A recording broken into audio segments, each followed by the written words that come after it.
والله مامۆستا من تەمەنم 13 ساڵە. ماشەڵڵا لێ بێت. مامۆستا حەزەکەم بچم بۆ مەزبەع، وەڵی ویستم پرسیار بکەم بۆ دڵنیایی خۆم. کێشەی نییە بۆ ئافرەت؟ بۆ چی بۆ کوێ؟ مەلەوانگە؟ بۆ کوێ؟ بۆ مەلەوانگە. بۆ مەلەوانگە. مەلەوانگە بەس ئافرەتی لێیە؟ بەڵێ.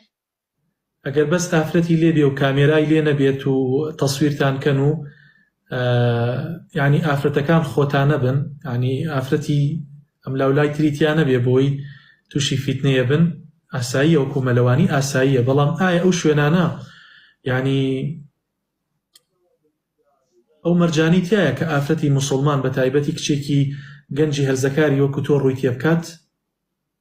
بۆیە تۆزێ بەتەنیا ناچم مەسەلەن لەگەڵ دایکم ئەوانە، بەس ینی مۆبایل وشت ناتوان ببەنە ژوورەوە، کەس ناتوانێت تەسویر بکات، بەس کامێرە لێیە، بەس ئەویش ئافرەت سێریەکە.